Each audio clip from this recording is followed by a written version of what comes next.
History doesn't repeat but it rhymes. माने past में market में जो होता है वैसे ही एग्जैक्टली फ्यूचर में नहीं होता है, बल्कि वैसे ही सेम पैटर्न्स फ्यूचर में दोहराते हैं, लेकिन हर बार उनकी स्पीड, पावर, लेंथ और ड्यूरेशन अलग होता है। इसलिए जो लोग मार्केट में कोई स्पेसिफिक इंडिकेटर्स के बेसिस पर प्रिडिक्ट करते हैं, like price to earning, market cap to GDP, वो अक्सर फेल हो जाते हैं और फियर के कारण अपॉर्चुनिटी मिस कर देते हैं एंड ग्रीड के कारण अपना पैसा लूज कर जाते हैं। जैसा कि पी हाई होता है तो उनको लगता है कि मार्केट बहुत ओवर वैल्यूड हो गया है और अब मार्केट फॉल करेगा, या फिर पी रेशियो कम हो जाता है तो लगता है कि मार्केट अंडर वैल्यूड है और अब राइज करेगा। सो हिस्ट्री कैसे रिपीट करती है इसको अच्छे से एक्सप्लेन किया है मिस्टर मार्क होवार्ड ने, जो कि वॉल स्ट्रीट के बहुत ही सक्सेसफुल इन्वेस्टर है एंड ये बिलीव करते हैं कि मार्केट साइकिल्स में ही चलता है और आगे भी चलता रहेगा, और इन्हीं बिजनेस साइकिल्स को आइडेंटिफाई करने में ये मास्टर्स है with almost 50 years of experience. So इनके अकॉर्डिंग जब भी पॉजिटिव ट्रेंड एक्सेसिव हो जाता है तब उसमें ऑटोमेटिकली कॉन्ट्रैक्शन फेज यानी डाउन ट्रेंड स्टार्ट हो जाता है, और फिर जब ये कॉन्ट्रैक्शन बहुत ज्यादा करेक्ट हो जाता है तो फिर वापस से ट्रेंड पॉजिटिव होना स्टार्ट हो जाता है। इसलिए हमें अप्स एंड डाउन्स पर फोकस नहीं करना होता है, बल्कि एक्सेसेस और करेक्शन पर ध्यान देना चाहिए, और ये एक्सेसेस एंड करेक्शन डिपेंड करता है ह्यूमन सेंटिमेंट्स एंड फीलिंग्स पर। इसलिए इनको सही से रिकॉग्नाइज करने के लिए हमें 3 चीजों पर फोकस करना चाहिए। पहला, टू मच ऑप्टिमिज्म, फिर टू मच लिक्विडिटी और capital availability, lastly risk tolerance of investors, and this is a recipe of bull market. Too much optimism का मतलब मार्केट में कोई भी इवेंट्स होते हैं तब उन इवेंट्स को मार्केट कैसे परसीव करता है। सो इवेंट्स के पॉजिटिव से मार्केट पॉजिटिव नहीं होता है, ना ही नेगेटिव इवेंट से मार्केट नेगेटिव होता है, बल्कि लोग उन इवेंट्स को कैसे लेते हैं और क्या सेंटिमेंट्स बनते हैं उस पर डिपेंड करता है। सो अगर बड़े events like economic policies, geopolitical issues पर अगर इन्वेस्टर्स को फ्यूचर पॉजिटिव लगता है तो अब टू मच ऑप्टिमिज्म मार्केट में होता है। दूसरा, रिस्क एपेटाइट। वैसे तो हर इन्वेस्टर मार्केट में रिस्क पर ज्यादा कॉशियस होता है, लेकिन जब भी लोगों में रिस्क टॉलरेंस बढ़ जाता है यानी ग्रीड आने लगती है तब मार्केट पॉजिटिव होने लगता है।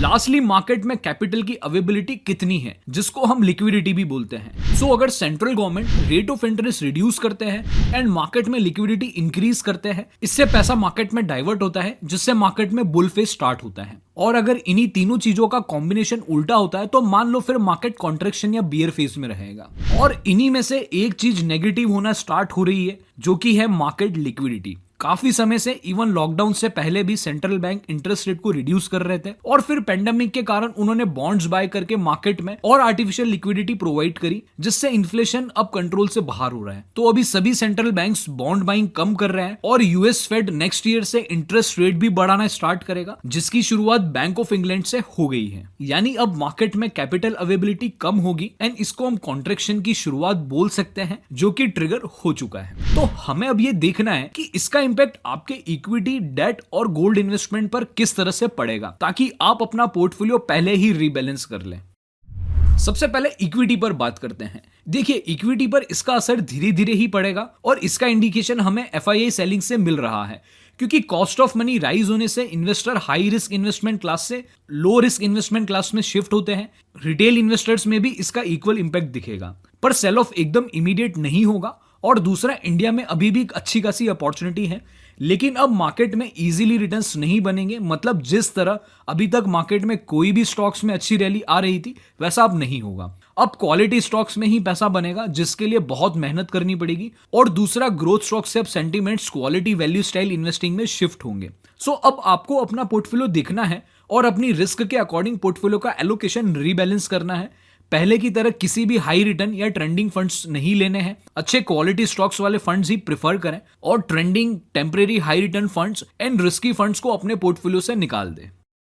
दूसरा, डेट इन्वेस्टमेंट की बात करते हैं। इस एसेट क्लास में इसका इंपैक्ट सबसे फास्ट और ज्यादा रहेगा, लेकिन डेट कैटेगरी में इसका इंपैक्ट मिक्स रहेगा, क्योंकि लॉन्ग ड्यूरेशन फंड्स में रिटर्न्स कम होना स्टार्ट होंगे और short duration and liquid fund जैसी कैटेगरी के रिटर्न्स धीरे धीरे इंप्रूव होंगे। सो इसमें ट्राई करें शॉर्ट ड्यूरेशन और अच्छी क्रेडिट क्वालिटी वाले फंड्स ही प्रेफर करें।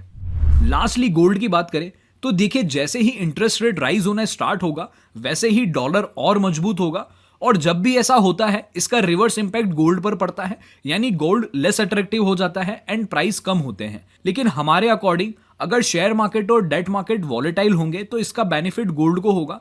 सो हमें लगता है कि गोल्ड अभी भी फेवरेबल एसेट क्लास है और कुछ समय तक इसमें अच्छी बाइंग अपॉर्चुनिटी बनी हुई है, लेकिन फिर भी जो मॉडल एलोकेशन के अकॉर्डिंग गोल्ड का एलोकेशन होता है वैसा ही आप अपने पोर्टफोलियो में गोल्ड का एलोकेशन रख सकते हैं। So guys, this is not a warning video, but investors को कॉशियस करने के लिए है ताकि वो मार्केट के फ्लो में ज्यादा रिस्क लेकर नॉन क्वालिटी इन्वेस्टमेंट करके अपना पैसा लूज ना करें और ना इस मार्केट में ट्रैप हो। मार्केट में हमेशा अच्छी अपॉर्चुनिटी रहेगी, लेकिन क्वालिटी पर ही पैसा लगाएं। अगर इस टॉपिक से रिलेटेड कोई भी सवाल है तो आप हमें कमेंट कर सकते हैं। मिलते हैं जल्दी नेक्स्ट वीडियो में। धन्यवाद।